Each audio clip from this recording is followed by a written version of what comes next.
Congratulations. We're going to have a week 8 Kahoot available tomorrow morning. I hope everybody participates in it. I'd like to see who's the Kahoot champion tomorrow. I was actually thinking about making weekly Kahoots an extra credit exercise for next semester. How do you think that would be? Do you think that'd be kind of cool? And make it competitive so if you win more, you get more extra credit points? Go ahead and give me some feedback. Let me know how you feel about that. Good morning, Danny. Good morning, Alex. Good morning, Grace. Good morning, Amanda. All right, let's go ahead and get started. So we're talking about chapter 3 today. Good morning, Needy. It's good to see you too. Wow, we have a full house today. How many people do we have here? We got 12 people. Fantastic. Holy cow, I would call this a packed house. Good deal. All right, so today we're going to be talking about the trait-based approach. Now, yesterday we spent time talking about 3 other approaches to personality that we're all interested in how personality develops. Does it develop because you have conflicts early in your life, as a psychodynamic perspective would say? Is it more about the social cognitive perspective? You learn to expect certain reinforcements and avoid other reinforcements, or is it about the humanist perspective? And really, we'll all turn out normally unless something about our environment is maladaptive, right? These 3 approaches really talked about how personality develops. Now, what we're going to be interested in today is measuring what that personality looks like. And personality theorists, as a general rule, are going to be a little less interested in exactly how your personality develops over your early childhood. So we're going to be talking about the trait approach, and then I'm going to talk about 2 particular forms, 2 types of personality tests. I'm going to be talking about Hans Eysenk's biological trait theory, which is based on a theory about how the brain must work. And then we're going to be talking about a data-driven approach called the Big 5 personality test, which is what you took yesterday or today. Hopefully you'll take before tomorrow's class. And then I'm going to give you sort of a little definitional information about how to organize different tests, self-report versus projective tests of personality.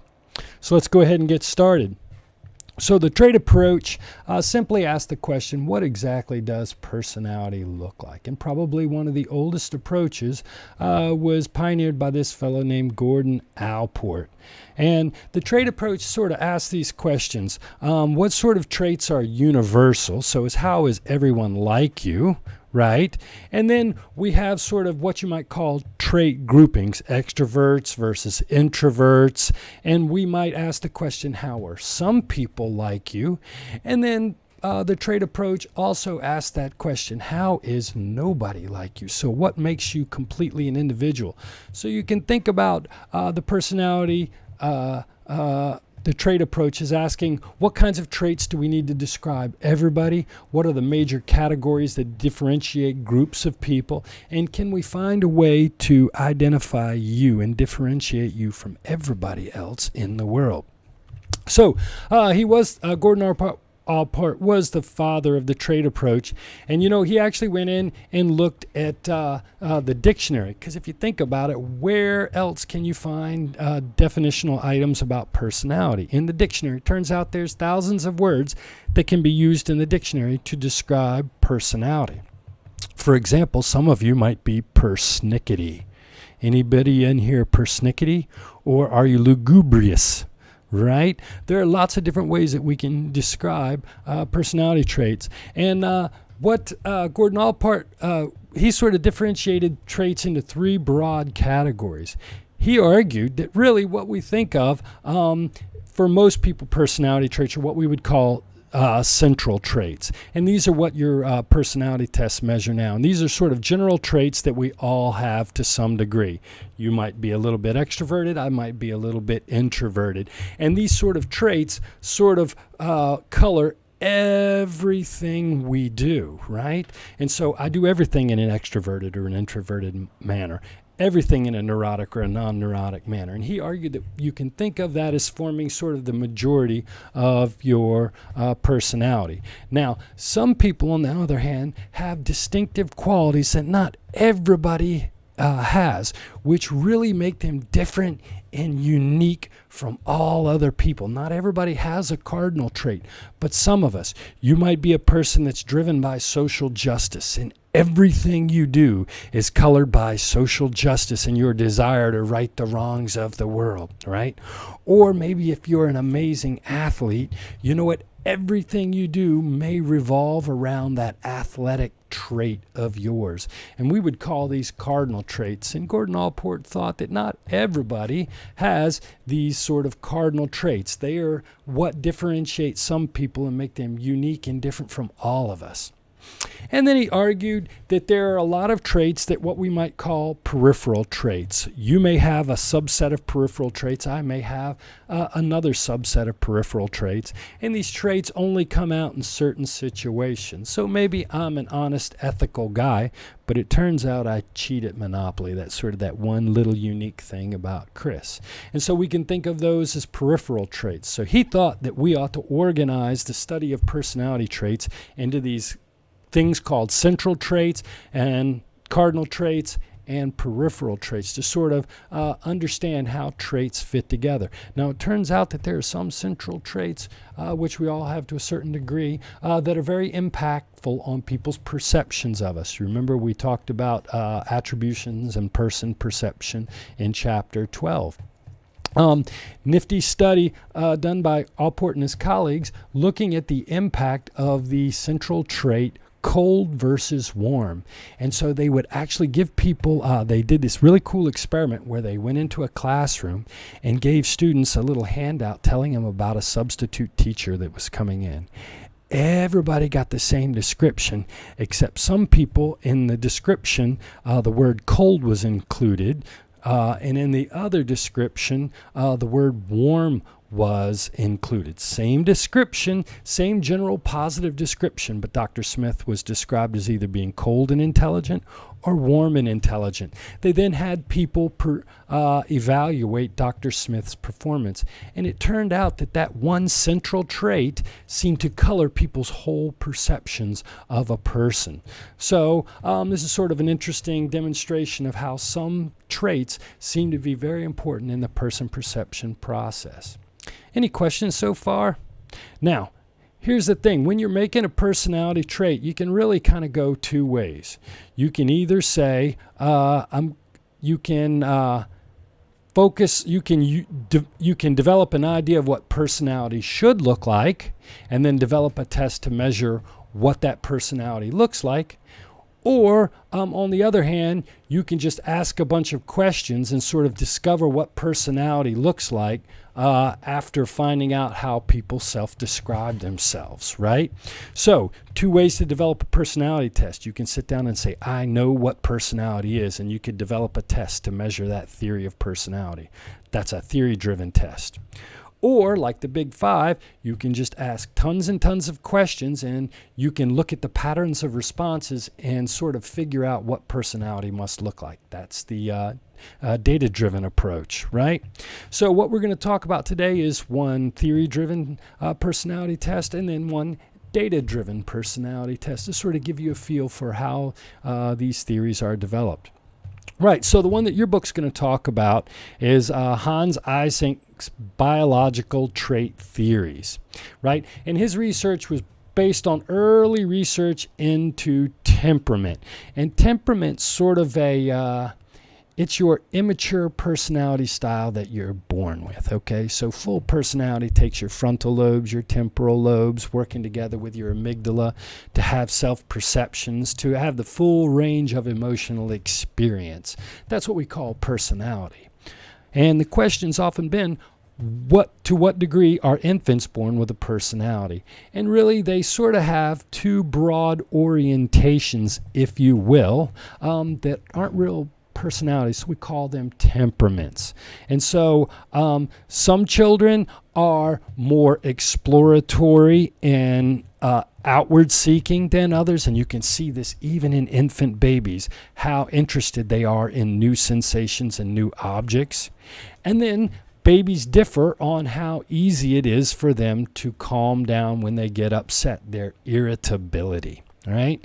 And so really you can think of the foundations of your personality as being your novelty seeking or extroversion, if you will, and your emotional instability. And if you think about it, look at all of your friends, your mom, your parents, your lovers, and whoever, and you'll notice that you can think of them all as having a certain degree of extroversion and a certain degree of emotionality, right? And so that's where his Hans Eysenk's biological theory came from.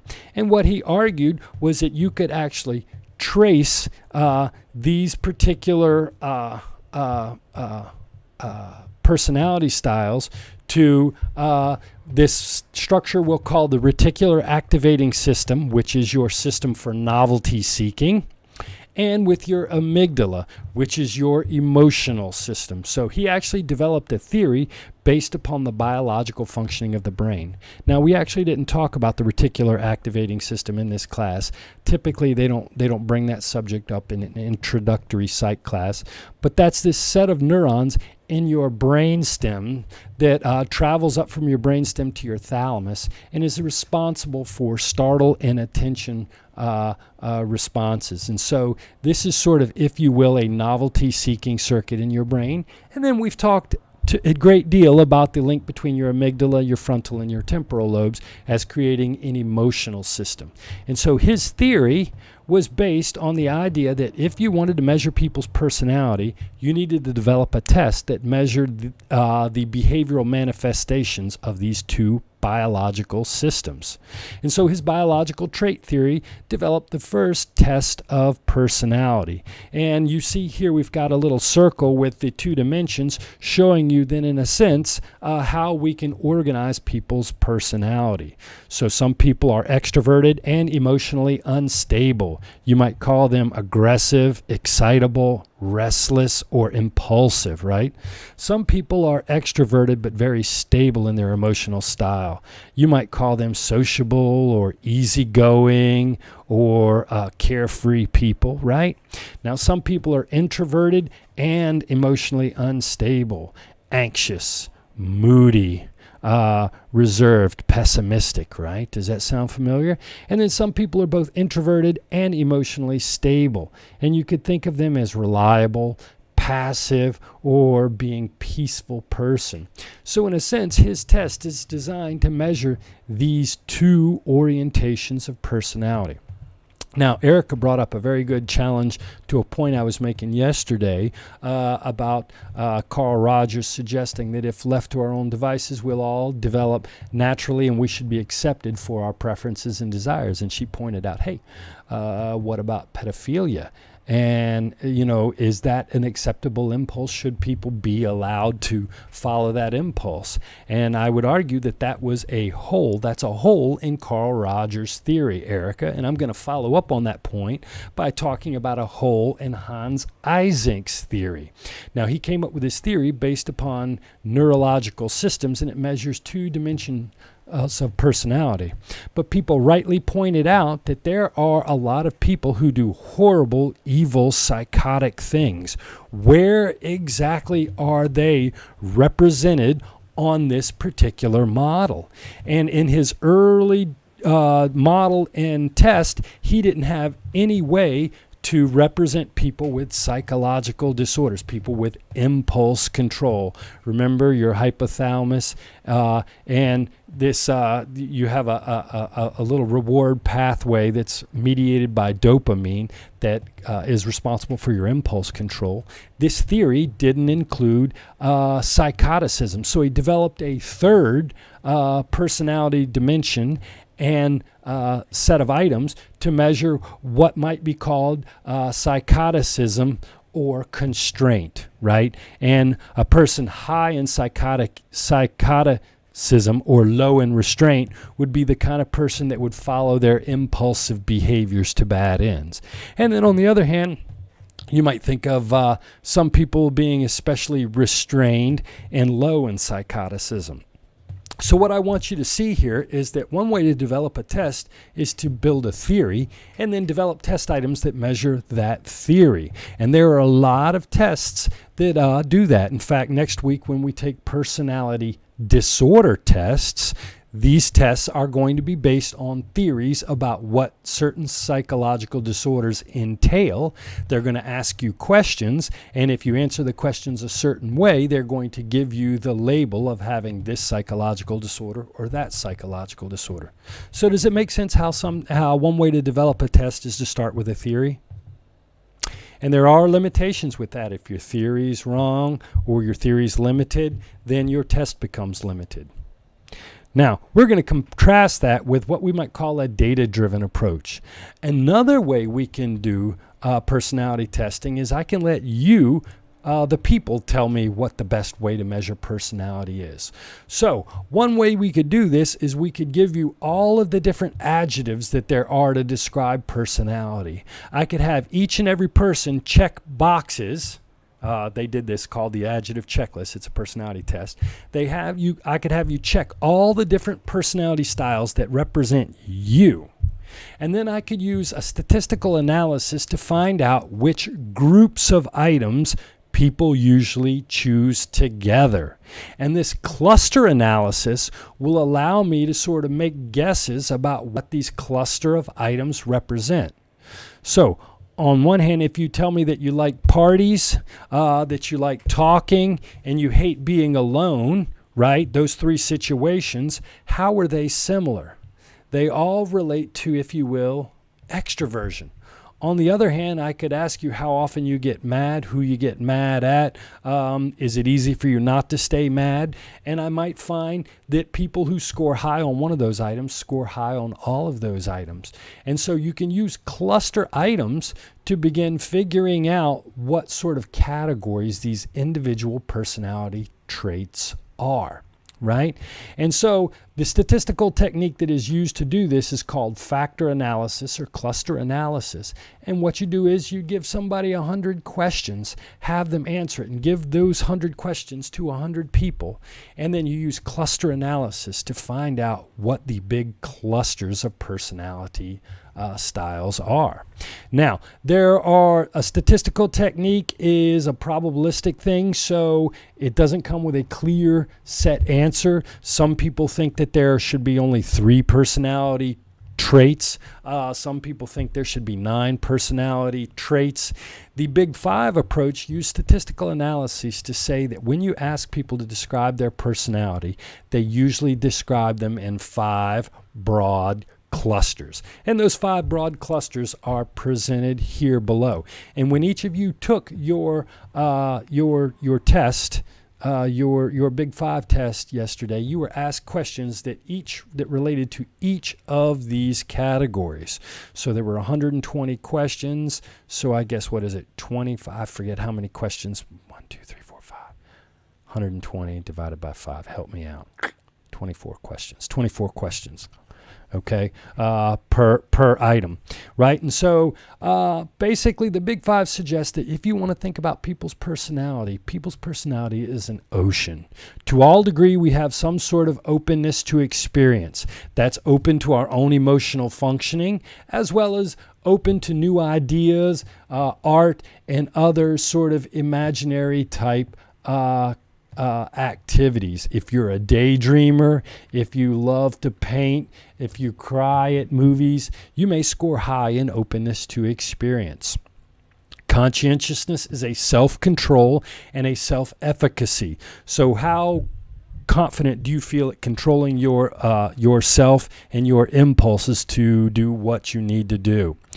Extroversion, the degree to which you seek out stimulation, either from other people or from activities. It turns out I'm more of an activity extrovert and not so much a social extrovert.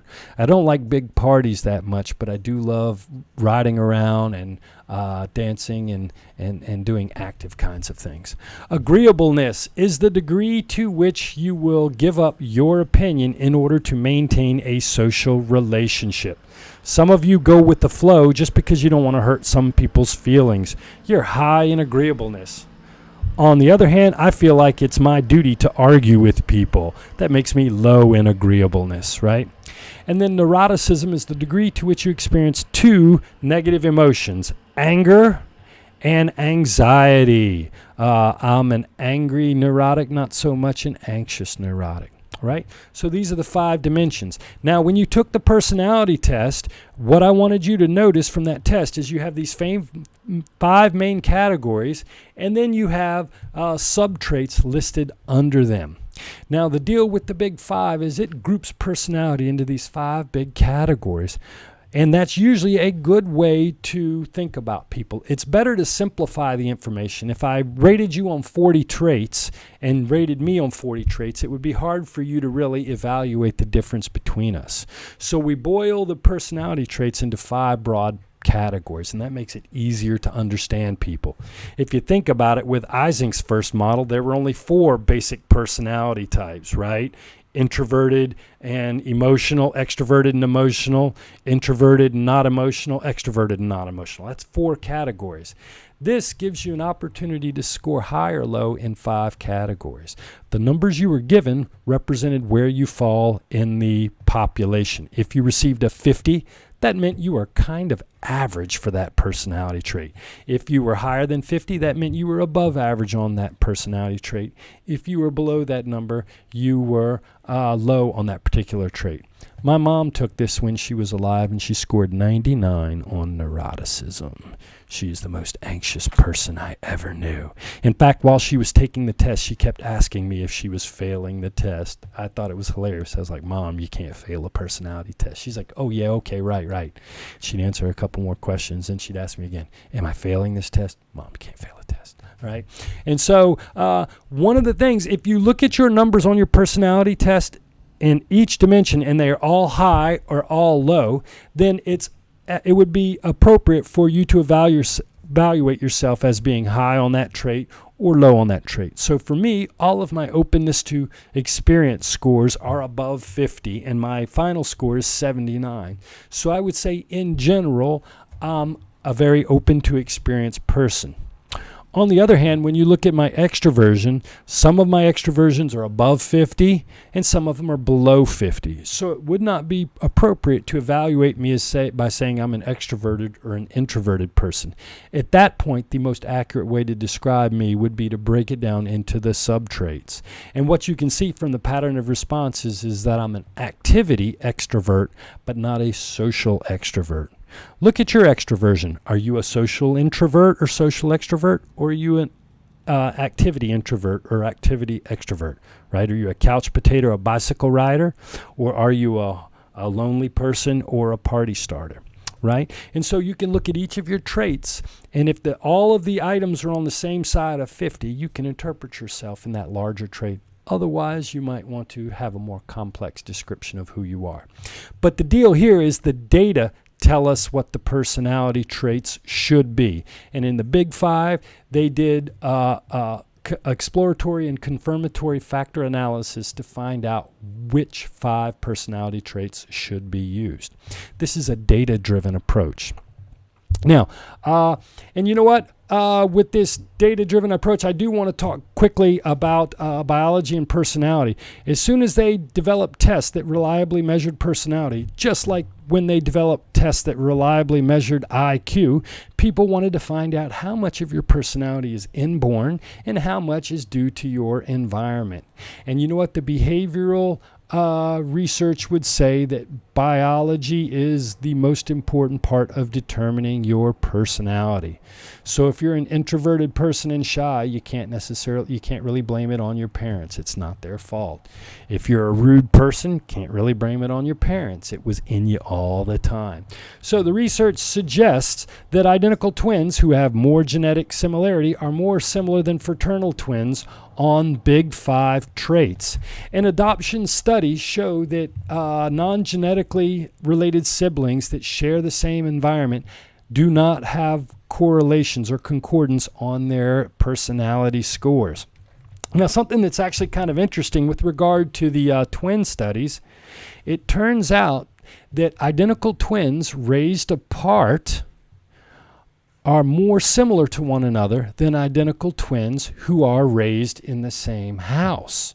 And identical twins become more similar as they get older. Why would that be? Why would that be? I'll give you a minute to stop and think about that if you want. but I'm going to go ahead and tell you, think about it. The reason that if you were an identical twin growing up in a house, wouldn't it be tough to be like another person, to be exactly similar? So probably what's happening is identical twins who live in the house probably differentiate themselves in an attempt to be unique and different from their identical sibling. And what you'll see is as they get older, when they move out of the house and they aren't around that identical twin, they then don't have the pressure to differentiate themselves. And what you see is their genetic similarities will then converge in their personality traits again. I hope people are following that. Nobody's typed in a while, so I hope you're following my lecture. Okay, before I let you go, I want to mention one thing. Not only are there different strategies for making up tests, but when you actually give people tests, there are two basic strategies or methods or types of tests. The first are what we call self-report tests, and the second are what we call projective personality tests. Now, in a self-report test, I ask you to tell me directly what your personality is. I may ask you, are you extroverted? I may ask you, do you like to go to parties? I will ask you to tell me how you would behave in certain situations or what kind of feelings you have. You're directly telling me how you think, feel, and behave. This is what's known as a self-report test of personality. The Big Five test of personality was a self-report. That's an interesting point. Kayla brings up an interesting point about her identical twin uncles. Interesting. So they're similar, huh? That's kind of cool. In the self-report test, you directly ask the person to tell you about their personality. So how did you behave in the past? How would you behave in the future? Or which adjectives describe you? Now, there's certain advantages and disadvantages to these different testing types. With your self-report test, you know what? The best way to find out about somebody's personality is just to ask them what they're like, right? And that is one of the advantages of a self-report test of personality. And when you ask people to rate themselves using numerical scores, it becomes really easy to compare and make norms and tell you when your personality is above average or below average or extreme compared to other people. So the advantages of these self-report tests is that they seem pretty obviously like they're directly asking about your personality, and the numbers make it easy for you to compare people's scores. Now, here's the problem with the self-report test. I don't know if any of you, when you answered those 120 questions, did any of you have a point where you just didn't know? You were like, well, it depends. I'm not sure how I would act in that situation. Or maybe it asks you about a situation that you haven't even been in before that you could never even imagine. Sometimes people don't know how they would respond in a certain situation. Or the numerical nature of the test makes it difficult for them to truly represent their feelings, right? Now, the other problem with asking somebody about their personality is they may lie, right? If I ask you a question that says, hey, do you lose your temper a lot?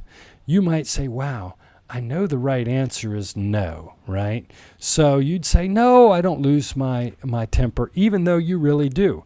Now, why would people lie on a personality test? Well, it turns out personality tests are used in hiring decisions. Of course you'd want to lie so that you look good for your new potential boss. Personality tests are also used in court settings because it turns out in the United States we do not execute people who have psychological disorders. There's great motivation if you're given a personality disorder test to look as sick as possible, right? And sometimes in clinical settings, when you're committed involuntarily, in order to get out of this involuntary commitment, you have to score normal on a personality disorder test. So there are lots of situations in which people would lie on their personality test. In fact, when you took the test that I gave you yesterday, you had to click 2 check boxes before you took the test. You probably didn't read the boilerplate items you were agreeing to, but one of those items said this test is only as accurate as the data you provide. If you lie, this test will not be accurate. If you tell the truth and you don't like the test results, tough luck. You're the one that supplied the answers. So it actually makes you agree that you understand those 2 points. And so the self-report test, it's a direct way to measure personality, but sometimes it's not appropriate. A second way to measure tests is what we call the projective personality test. This is sort of based on this idea of Freudian therapy that people project their feelings, emotions, and thoughts into everyday events. So the way you enter a room says something about your personality. The kind of clothes you wear says something about your personality. You know what? When I used to teach in the nursing school, I would show this picture down here below to my nursing students and ask them what they were looking at. And you know what? Tons of people would say that this is a pelvis. This looked like a pelvis. Why do you think my nursing students said that? Right? It's because that's what was on their mind. So the projective test works with the same logic. In a projective test, what we do is I give you an ambiguous stimulus where the correct answer is not immediately apparent. I have you respond to that stimulus, and then I guess your personality based upon how you answer. So one of the things I could have did the first day in this class, I could have showed this picture to everybody and I asked you what you saw. And then let's say 5 of you saw a pelvis. I would then make the guess that the 5 of you were nursing students, right? And I would have a good chance of maybe guessing right. But I'd also have a good chance of guessing wrong, right? So projective tests use an ambiguous stimulus and they ask you to put your personality into it, and then the test maker evaluates your response. Different kinds of personality tests. The most famous one's the Rorschach or the ink blot test. It's 10 pictures just like this, some of them black and white, some of them color. And basically you are asked to tell the psychologist what shape or what the shape represents to you. And then there are norms based on what other people have answered, and we make guesses about whether or not you're extroverted or depressed or bipolar or whether you're neurotic or any of these other personality tests.